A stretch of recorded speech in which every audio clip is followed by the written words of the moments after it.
미투 관련한 내용이 새롭게 들어온 게 있습니다. 방송인 김생민 씨 굉장히 전성기를 맞이했다고 알려져 있는데 성추행을 했다고 하네요. 10년 전 사건인데 이 내용 좀 정리해 주시죠. 네, 이 사건은 그리고 피해자가 한 명이 아니고 두 명으로 네네. 이제 지금 보도가 되고 있는데 2008년에 한 프로그램에서 회식 장소에서 벌어진 일입니다. 노래방을 갔고 그 자리에는 작가님들, 스태프들, 뭐 연기자들, 방송 관계자들이 있었는데 그날 이 피해자 A 씨가 이제 그 동료로부터 김생민 씨가 뭐 할 얘기가 있는지 너를 부른다, 끝방에 가봐라라고 해서 그 방을 갔는데 나에게 여러 가지 가까이 와라라고 하면서 그 당시에 성추행이 있었다는 것이고요. 네, 그 당시에 이제 여러 가지 뭐 옷차림도 흐트러지고 속옷에 끈이 풀릴 정도로 여러 가지 위력이 가해졌던 것으로 보이는데 마침 뭐 선배가 들어와서 이 피해자를 구조할 수 있었던 것으로 보여 그 자리를 회피할 수 있었던 걸로 보이는데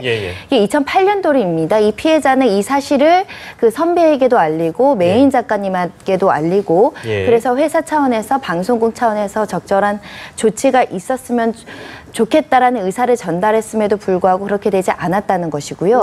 그리고 그 회식 당일날 피해자 B 씨라는 사람도 그 더 높은 수준의 강제추행, 성범죄 피해를 당했다라는 겁니다.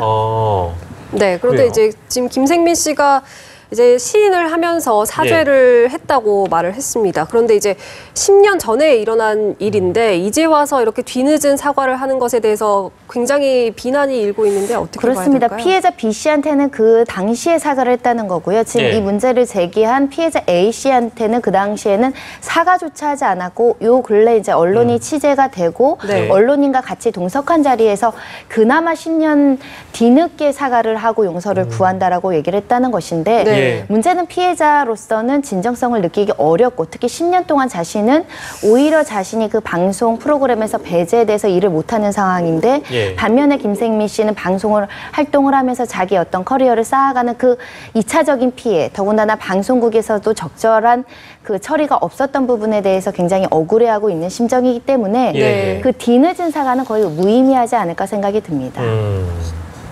그리고 이제 이 사건이 굉장히 안타까운 것이 일단 2008년도 일이라면 공소시효는 일부 남아있을 수도 있지만 친고죄의 문제로 형사처벌은 어려운 부분이 있거든요. 그러니까 피해자로서는 법률적으로 처벌은 굉장히 어려운 상황이고 민사상으로도 손해배상 청구는 굉장히 어려운데 그럼에도 불구하고 이런 사실을 폭로했던 것은 이번에 미투 운동과 결부돼서 이런 어떤 그 방송가에서 벌어졌을 때 성범죄에 대해서 적절하게 처벌이 되지 않고 은폐되고 축소되고 오히려 피해자가 불이익을 당하는 이런 방송사의 어떤 방송 관계자들의 어떤 이런 침묵에 방조하는 것, 피해 방조하고 묵인하는 이런 분위기를 깨트리고 싶다. 자신도 또 다른 피해자였다라고 지금 폭로하고 있습니다. 지금까지 드러난 정황으로만 봤을 때 이제 이분 입장에서는 10년 동안 이제 자신은 일터를 만약에 잃었고 TV나 어떤 미디어를 통해서 김생민 씨 얼굴이 계속 노출됐다면 그런 부분들이 굉장히 상처로 다가올 수 있었겠네요.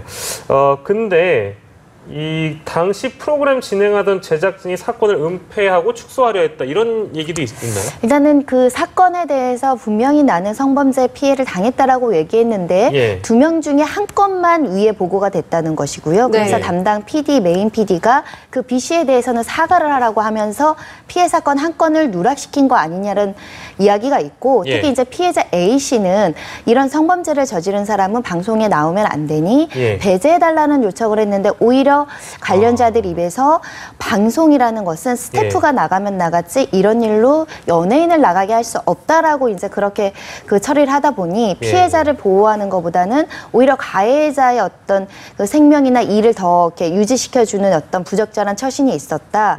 그런 부분들이고 오히려 이제 그 다음에 2차 피해가 발생하는데 어떤 팀원들의 분위기도 이상했고 그래서 결국은 본인이 거기를 나올 수밖에 없는 처지에 돼버렸다. 이게 소위 말하면 피해자에 대한 불이익 처분이거든요. 그리고 2차 피해로도 볼 수 있습니다. 이런 부분에 대한 문제를 제기하고 있습니다.